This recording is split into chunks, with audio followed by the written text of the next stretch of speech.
East Africa includes the countries that border the Red Sea and Indian Ocean: Sudan, Eritrea, Djibouti, Somalia, Kenya, and Tanzania, as well as their inland neighbors Ethiopia, Uganda, Rwanda, and Burundi. This is the most mountainous region of Africa. Volcanic activity millions of years ago created spectacular variations in the landscape. Among the geographic high points are the Ethiopian highlands, which are home to 80% of Africa's tallest mountains, the Great Rift Valley stretching for about 3,000 miles, and Africa's two tallest peaks, Mount Kilimanjaro and Mount Kenya. The highlands feature fertile plains where farmers grow crops and graze livestock. Kenya and Tanzania have tropical grasslands called savannas that are home to a wide variety of animals, including elephants, lions, giraffes, and hippos. The Serengeti National Park in Tanzania is one of the largest wildlife sanctuaries in the world.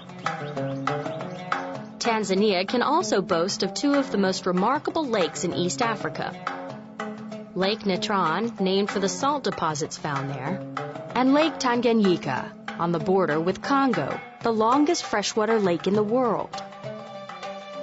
Tanzania, Kenya, and Uganda border Lake Victoria, the world's second largest freshwater lake and the main source of the Nile River. The majority of people in East Africa live in rural areas and they farm or raise cattle. Some, like the Maasai in Tanzania and Kenya, are still nomadic cattle herders, living as their ancestors did. In contrast, you'll find Western clothing and modern businesses in the region's largest cities of Addis Ababa, Ethiopia, and Nairobi, Kenya. East Africans practice Christianity and Islam, and many speak Swahili.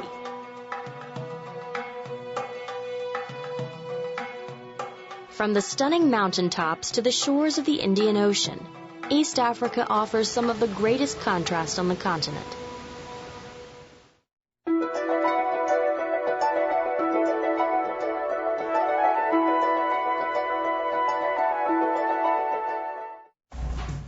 Burundi is located in East Central Africa, south of the equator.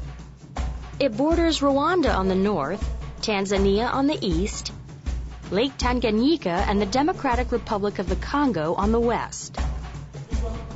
Burundi is slightly smaller than Maryland. The western area of the country includes the Ruzizi River and Lake Tanganyika. East of this area is mountainous, and farther east is a region of plateaus where most of the population lives. The capital of Burundi is Bujumbura. Burundi is a small, poor, and densely populated country. The economy of Burundi relies almost entirely on agriculture. Farmers grow beans, corn, plantains, and coffee, which is Burundi's chief export. The official languages of Burundi are French and Kirundi, a Bantu language. About 2/3 of the people are Christian, and the rest follow traditional beliefs. Like Rwanda, Burundi experiences tensions between the Hutu and Tutsi ethnic groups. Since 1993, approximately 200,000 Burundians have died in clashes between the two sides. Even as efforts at peace are underway, the State Department continues to warn United States citizens against travel to Burundi. The United Nations is preparing a peacekeeping force to help resolve many of the country's political problems to improve life for future Burundians.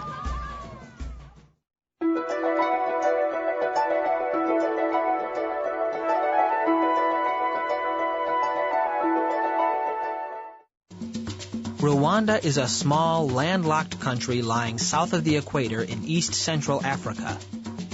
It is bordered by the Democratic Republic of the Congo on the west, Uganda in the north, Tanzania in the east, and Burundi in the south. Rwanda is the most densely populated country in Africa, with nearly 8 million people, more than half of whom live in poverty. Rwanda is a primarily agricultural country, with 90% of the workforce in subsistence farming. Kigali is the capital and largest town. A civil war began in 1990 between the Hutu, who account for almost 90% of the Rwandan population, and the Tutsi people.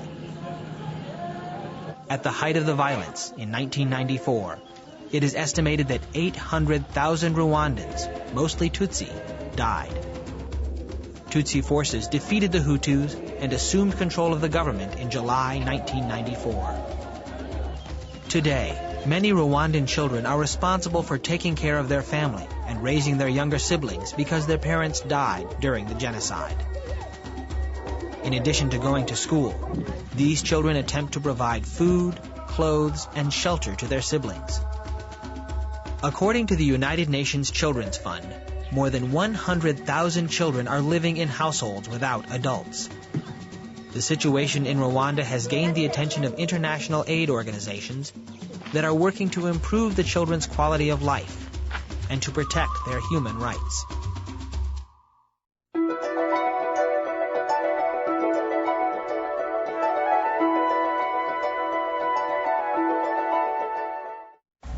Somalia lies on what is called the Horn of Africa, bounded on the north by the Gulf of Aden and on the east by the Indian Ocean. To the west lie Kenya and Ethiopia, and to the northwest, Djibouti. Somalia has a dry climate and a semi-desert landscape covered in thorn bushes. The capital is Mogadishu, Somalia's largest city and major port, located just north of the equator on the Indian Ocean. Most Somali people are Muslim, and about half the population live a nomadic lifestyle. Although Somali is the national language, Arabic, Italian, and English are also widely spoken. Somalia has been battered by civil war for more than 10 years as rival clans and dissident factions fight for control of the country.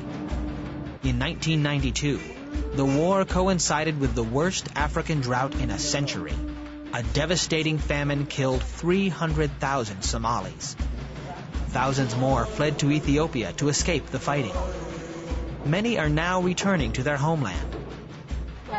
Though the political situation in the country is unstable, international aid organizations are attempting to improve the quality of life.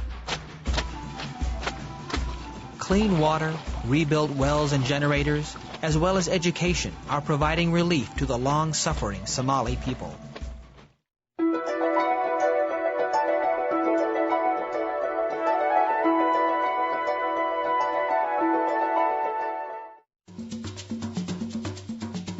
Uganda is a landlocked country in East Africa. It is bordered by Sudan to the north, Kenya to the east, Tanzania and Rwanda to the south, and the Democratic Republic of the Congo to the west. Uganda's capital city, Kampala, is built around 7 hills near Lake Victoria, the largest lake in Africa.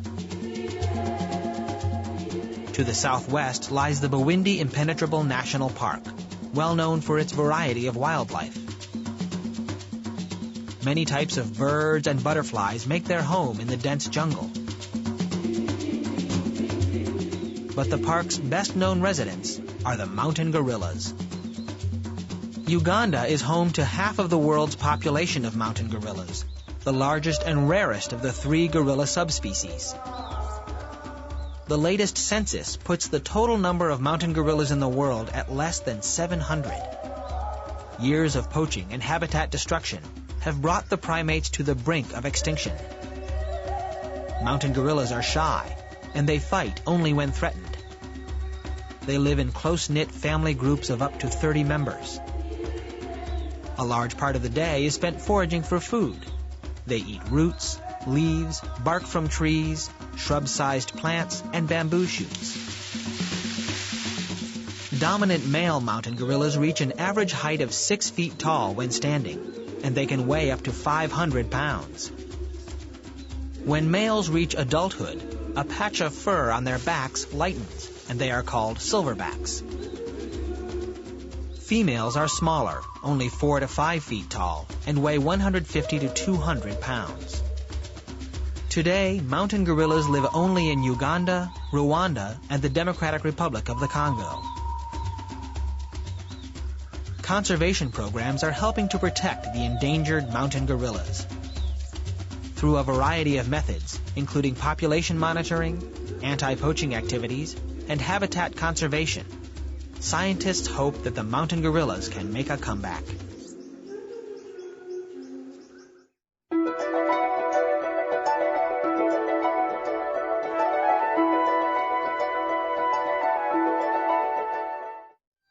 Ethiopia is a country in northeastern Africa, almost twice the size of Texas.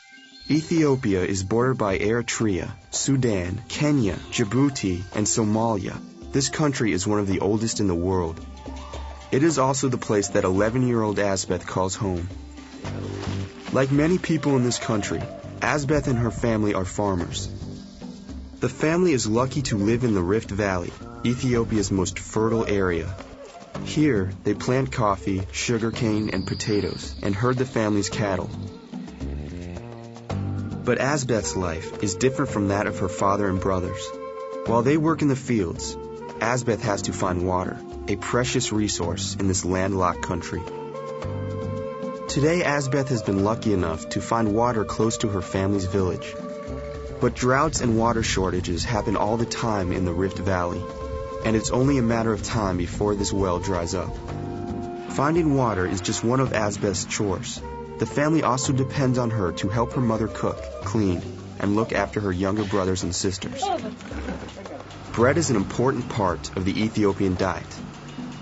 In order to make the bread, Asbeth must crush wheat by hand with a large grinding stone. It sometimes takes hours before the wheat grains are fine enough to be made into bread. Asbeth's home in Ethiopia's Rift Valley is one of the most fertile areas in the country. But frequent droughts can turn the Rift Valley from a rich garden into a barren desert. And the constant grazing of herd animals can erode the land. Droughts have forced Asbeth and families like hers to leave their homes in order to get food that has been flown in from other countries. But unlike many Ethiopians, Asbeth and her family have hope. The seasons are changing, and it looks as if there will be good rainfall this year. And with rations and foreign food aid, the family will have enough food to last until next harvest. Asbeth's family will depend on her work until she is married. Then she'll have to make a life for her new family. But for today, she and other girls like her carry on as they have for generations in Ethiopia's fertile Rift Valley.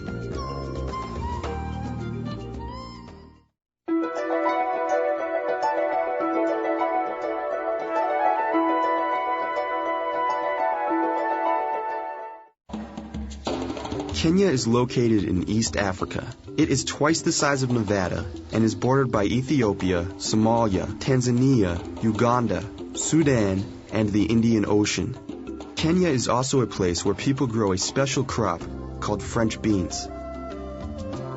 Each year, Kenyan farmers grow so many of these beans that millions of pounds can be sold to restaurants in the United Kingdom, Germany, and especially France.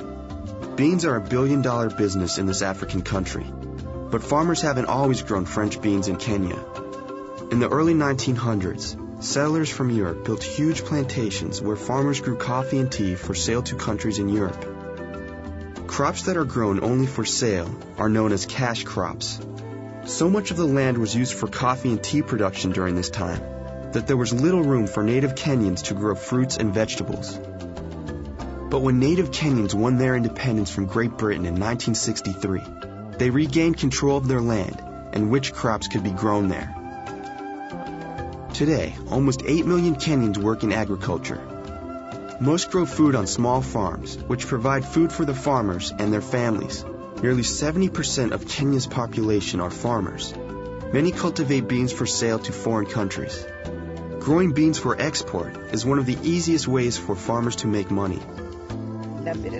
She can pick up to 10 cartons of beans a day. And one carton, she is paid 6 shillings. So she can make 60 shillings in harvesting beans in one day. However, getting beans to the marketplace can be a big problem for local farmers. Many Kenyans live in scattered farms, miles away from the large urban areas of Nairobi, the capital of Kenya, and the port city Mombasa. Instead of traveling themselves, many Kenyan farmers sell their bean crops to companies that send vegetables to other countries. Kenyan farmers use some of their money to build schools and to make old factories more modern. But just how much money these farmers get depends on the quality of their crops.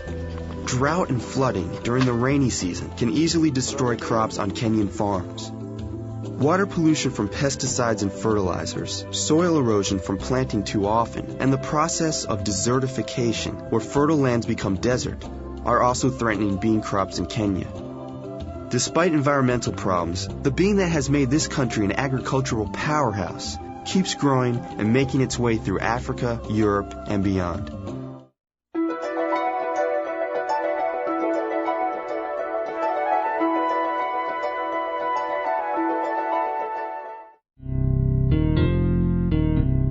"500 miles east of Madagascar in the Indian Ocean lies the tiny island nation of Mauritius. The entire land area here is less than 800 square miles, slightly larger than half the size of Rhode Island. Like other islands this size, Mauritius has struggled to overcome the obstacles of being both small and isolated, with limited natural resources. Europeans occupied Mauritius for 4 centuries, farming the island's main crop, sugarcane. Mauritians finally won their independence in 1968, but their trouble was far from over. Many lived in poverty. The economy struggled largely because Mauritius had to buy everything it consumed from outsiders. Everything, that is, except sugar. Sugarcane blankets the island, and even today grows on 90% of the cultivated land. This complete reliance on one crop meant disaster for Mauritius if bad weather ruined the harvest, or if world demand for sugar dropped. But Mauritius reversed its fortunes in the 1980s by modeling itself after a small but successful island nation, Taiwan. Like Taiwan, Mauritius began offering profitable reasons, such as tax breaks, for businesses to relocate there, and those businesses provided jobs. Mauritius recognized that its greatest resource was its own people.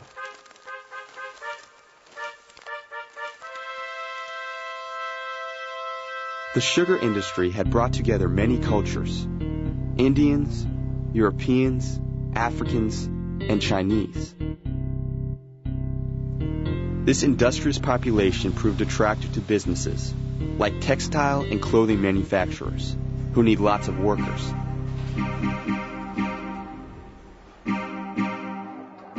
After living in poverty for years, Mauritians were willing to work even for low wages.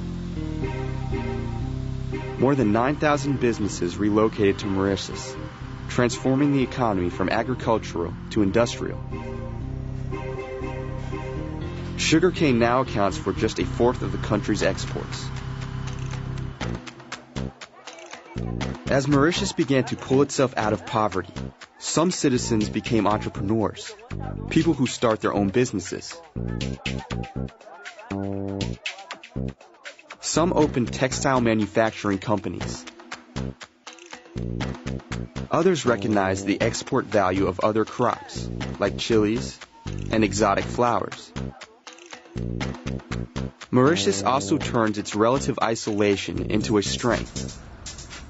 Tourists now flock to this beautiful island as a tropical getaway. A thriving tourism industry has created even more jobs. The poverty level of Mauritius today is only 10%. An island once struggling to stay afloat is now a shining example of unity, diversity, and industry.